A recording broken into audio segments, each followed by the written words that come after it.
नमस्कार दोस्तों। आज के इस एक्सप्लेनर में हम एक ऐसे टॉपिक को डीमिस्टिफाई करने वाले हैं जिसका नाम सुनकर थोड़ी नर्वस फीलिंग जरूर आती है, द स्टॉक मार्केट। एक एब्सोल्यूट बिगिनर के लिए मार्केट की दुनिया काफ़ी कंफ्यूजिंग लग सकती है, लेकिन आज इसको बिल्कुल क्लियर और एक्शनेबल स्टेप्स में तोड़ना है। ये उन सभी के लिए है जो प्रैक्टिकली वेल्थ बिल्ड करना चाहते हैं लेकिन समझ नहीं पाते कि शुरुआत आखिर कहाँ से की जाए। तो चलिए बिना किसी देरी के सीधे डाइव इन करते हैं। आज का रोड मैप बिल्कुल सीधा और स्ट्रक्चर्ड है। पहले हम समझेंगे मार्केट का बेसिक फंडा, फिर देखेंगे कुछ जरूरी टर्म्स और सिस्टम्स। उसके बाद बात होगी उन बड़ी गलतियों की जो नए इन्वेस्टर्स अक्सर करते हैं। और हाँ, सेफ इन्वेस्टमेंट स्ट्रैटेजीज भी डिस्कस करेंगे। लास्ट में टैक्स के रूल्स और एक सॉलिड एक्शन प्लान देखकर इस डिस्कशन को रैप अप करेंगे। तो नंबर 1, मार्केट का बेसिक फंडा। स्टॉक मार्केट का नाम सुनते ही बड़े बड़े नंबर्स और दिमाग घुमाने वाले कॉम्प्लेक्स चार्ट सामने आते हैं, राइट? लेकिन इसको बहुत ही आसान और छोटे से एग्जाम्पल से समझा जा सकता है। मान लीजिए एक दोस्त को चाय की दुकान खोलनी है और उसने आकर कहा कि भाई, इस दुकान के लिए 10 लाख रुपए की जरूरत है। अगर 1 लाख रुपए एज एन इन्वेस्टमेंट दोगे तो मैं अपनी दुकान में 10% का मालिक बना दूंगा। इसका सीधा सा मतलब है कि फ्यूचर में उस चाय की दुकान को हर महीने जो भी प्रॉफिट होगा उसमें से एग्जैक्टली 10% हिस्सा सीधा उस इन्वेस्टर का होगा। अब इसी चाय की दुकान वाले एग्जाम्पल को थोड़ा बड़ा कर लीजिए। स्टॉक मार्केट एग्जैक्टली यही है। ये एक ऐसी जगह है जहां बड़ी बड़ी पब्लिकली ट्रेडेड कंपनीज अपने शेयर्स यानी अपने बिजनेस का छोटा सा हिस्सा बेचती हैं। जब कोई इन शेयर्स को खरीदता है तो वो टेक्निकली उस कंपनी के एक छोटे से हिस्से का मालिक बन जाता है और कंपनी के प्रॉफिट और बिजनेस की ग्रोथ दोनों में हिस्सेदार होता है, लिटरली एक बड़ी पार्टनरशिप की तरह। लेकिन एक सवाल आता है कि आखिर ये सब खरीद फरोख्त होती कहाँ है? इंडिया में इसके 2 मेन हब्स हैं। पहला है BSE यानी बॉम्बे स्टॉक एक्सचेंज। ये एशिया का सबसे पुराना स्टॉक एक्सचेंज है। 1875 में शुरू हुआ था और यहाँ 5000 से ज़्यादा कंपनीज लिस्टेड हैं। दूसरा है NSE यानी नेशनल स्टॉक एक्सचेंज। ये रिलेटिवली नया है, कंप्लीटली टेक ड्रिवन है और इंडिया में सबसे ज़्यादा ट्रेडिंग वॉल्यूम यहीं पर होता है। और हाँ, जो निफ्टी 50 का नाम हम सुनते हैं ना, वो भी NSE पर ही ट्रेड होता है। मार्केट के इस बेसिक कॉन्सेप्ट को समझने के बाद अब आगे बढ़ते हैं सेक्शन 2 पर, जरूरी टर्म्स और सिस्टम। इस मार्केट में सेफली उतरने के लिए कुछ टर्म्स पता होने ही चाहिए। देखिए, पुराने ज़माने में फिजिकल शेयर सर्टिफिकेट्स हुआ करते थे जो पेपर्स पर मिलते थे, पर आजकल सब कुछ टोटली डिजिटल है। जिस तरह पैसे सेव रखने के लिए बैंक अकाउंट होता है, बिल्कुल वैसे ही शेयर्स को इलेक्ट्रॉनिकली और सिक्योरली होल्ड करने के लिए एक डीमैट अकाउंट खोला जाता है और इसके साथ जुड़ता है एक ट्रेडिंग अकाउंट जिसका यूज़ करके एक्चुअली शेयर्स खरीदने या बेचने का ऑर्डर सिस्टम में प्लेस किया जाता है। ये दोनों जनरली एक ही जगह एक साथ खुलते हैं। अब एक और आम सवाल कि शेयर के प्राइसेस लगातार ऊपर नीचे क्यों होते हैं? इसका बेसिक रूल है डिमांड और सप्लाई। अगर किसी कंपनी के रिजल्ट्स काफ़ी अच्छे आते हैं तो डिमांड अचानक बढ़ जाती है और प्राइस ऊपर शूट करती है। वहीं अगर कोई नेगेटिव न्यूज़ आ जाए या स्कैंडल हो जाए तो पैनिक की वजह से लोग बेचने लगते हैं, मार्केट में सप्लाई बढ़ जाती है और शेयर की प्राइस धम से नीचे आती है। और ओवरऑल मार्केट का हाल कैसा है, ये चेक करने के लिए हम बैरोमीटर्स का यूज करते हैं, सेंसेक्स और निफ्टी 50। सेंसेक्स BSE की टॉप 30 कंपनीज की एवरेज परफॉर्मेंस ट्रैक करता है, वहीं निफ्टी 50 NSE की टॉप 50 कंपनीज का बैरोमीटर है। अगर सेंसेक्स हरा है और तेजी से ऊपर जा रहा है तो समझो मार्केट का मूड अच्छा है। अगर ये अचानक पॉइंट्स ड्रॉप कर दें तो समझ लीजिए कि मार्केट में डर का माहौल बन गया है। चलिए अब थोड़ी वोकैबुलरी स्ट्रॉन्ग कर लेते हैं। पहला रैपिड फायर टर्म है बुल मार्केट। ये वर्ड तब यूज होता है जब मार्केट में प्राइसेस लगातार बढ़ रही होती हैं, चारों तरफ एक बहुत ही पॉजिटिव उम्मीद भरा माहौल होता है और लोग कॉन्फिडेंटली इन्वेस्ट कर रहे होते हैं। सीधे शब्दों में तेजी वाला मार्केट। इसके बिल्कुल ऑपोजिट होता है बेयर मार्केट। ये तब होता है जब मार्केट का ट्रेंड लगातार नीचे की तरफ हो, प्राइसेस गिर रही हों।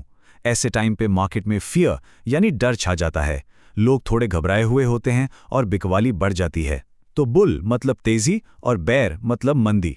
एक और बहुत ही शानदार कॉन्सेप्ट है और वो है डिविडेंड। जब कोई अच्छी कंपनी प्रॉफिट कमाती है तो वो कभी-कभी उस प्रॉफिट का एक हिस्सा सीधा अपने शेयर होल्डर्स में बांट देती है। मतलब अपने शेयर्स बेचने की कोई ज़रूरत नहीं है, सिर्फ उनको डीमैट अकाउंट में होल्ड करके रखने पर ही एक एक्स्ट्रा इनकम आपके बैंक अकाउंट में आती रहती है। काफ़ी बढ़िया बात है ना? वोकैबुलरी चेक हो गई। अब आते हैं सेक्शन 3 पर, बिगिनर्स की बड़ी गलतियां। ये सबसे क्रूशियल हिस्सा है क्योंकि यहाँ हम उन ट्रैप्स और मिस्टेक्स की बात करेंगे जहाँ नए लोग अपना कैपिटल गंवा देते हैं। देखिए, शेयर मार्केट में कुछ गलतियां सच में बहुत भारी पड़ती हैं। सबसे बड़ा खतरा है व्हाट्सएप और टेलीग्राम पर आने वाली गारंटीड प्रॉफिट की टिप्स।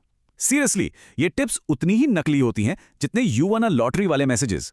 ये clearly pump and dump scams होते हैं। दूसरा बड़ा ब्लंडर है अपना सारा पैसा किसी एक ही कंपनी में डाल देना। इसके अलावा डेली ऊपर नीचे देखकर पैनिक में शेयर्स बेच देना या बिना कंपनी का बिजनेस समझे अंधाधुंध इन्वेस्ट करना, ये सीधा नुकसान का रास्ता है। तो खतरों से कैसे बचना है ये हमने समझ लिया। अब चलते हैं सेक्शन 4 पर, सेफ इन्वेस्टमेंट की स्ट्रैटेजीज। यहां लॉन्ग टर्म वेल्थ बनाने के सबसे रिलायबल बिगिनर फ्रेंडली ऑप्शंस पर ध्यान देंगे। सेफ एंट्री लेने के लिए एक्चुअली काफी अच्छे तरीके मौजूद हैं। सबसे आसान और सेफ ऑप्शन है इंडेक्स फंड्स या ईटीएफ्स। इसमें एक छोटी सी रकम ऑटोमेटिकली टॉप 50 कंपनीज में डिस्ट्रीब्यूट हो जाती है, जिससे रिस्क डिवाइड हो जाता है और हिस्टोरिकली यहां 12 से 15% रिटर्न्स मिले हैं। दूसरा ऑप्शन है ब्लू चिप कंपनीज, यानी वो ह्यूज स्टेबल जायंट्स जैसे टीसीएस, रिलायंस या आईटीसी जो काफी टाइम से मार्केट में सेट हैं। और तीसरा तरीका है म्यूचुअल फंड एसआईपीज। यहां सिर्फ 500 रुपए से प्रोफेशनल मैनेजमेंट के साथ बड़ी आसानी से वेल्थ बिल्डिंग शुरू की जा सकती है। अब मार्केट में उतरने के लिए हमें इन मॉडर्न डिजिटल गेटकीपर्स यानी ब्रोकर्स की जरूरत होती है। आजकल ऑप्शंस बहुत हैं, जैसे ज़ीरोधा जो इंडिया का नंबर 1 ब्रोकर माना जाता है।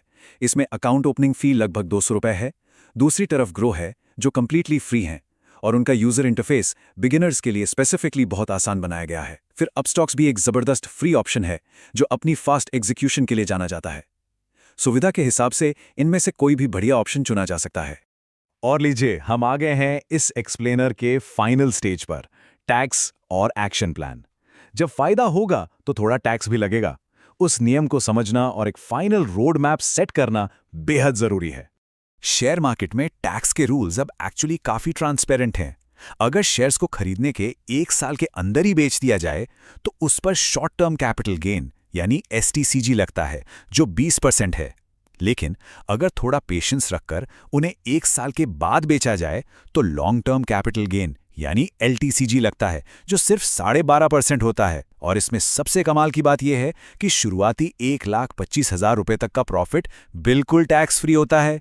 साफ साफ दिख रहा है कि लंबे समय तक इन्वेस्ट करने में सरकार भी आपको बेनिफिट दे रही है। अब फाइनल एक्शन प्लान बनाने से पहले इन रिस्क मैनेजमेंट रूल्स को दिमाग में लॉक कर लेना चाहिए। रूल नंबर 1, हमेशा सिर्फ वही पैसा इन्वेस्ट करें जिसे अगले 3 से 5 साल तक छूने की बिल्कुल जरूरत ना पड़े। रूल नंबर 2, एक इमरजेंसी फंड अलग से रखा होना चाहिए और उसे गलती से भी मार्केट में नहीं डालना है। और आखिरी और सबसे बड़ा रूल, मार्केट में इन्वेस्ट करने के लिए कभी भी लोन नहीं लेना चाहिए। ये सेफ्टी नेट्स का होना हर हाल में अनिवार्य है। तो ठीक है, अब वक्त है एक्शन लेने का। ये 5 आसान स्टेप्स एक पहले सेफ इन्वेस्टमेंट तक का रास्ता है। स्टेप 1, पैन कार्ड और बाकी केवाईसी डॉक्यूमेंट्स रेडी कर लीजिए। स्टेप 2, ग्रो, ज़ीरोधा या किसी और पसंदीदा प्लेटफॉर्म पर एक डीमैट अकाउंट ओपन कीजिए। स्टेप 3, असली पैसे लगाने से पहले वर्चुअल बैलेंस या पेपर ट्रेडिंग से थोड़ा इंटरफेस प्रैक्टिस कीजिए।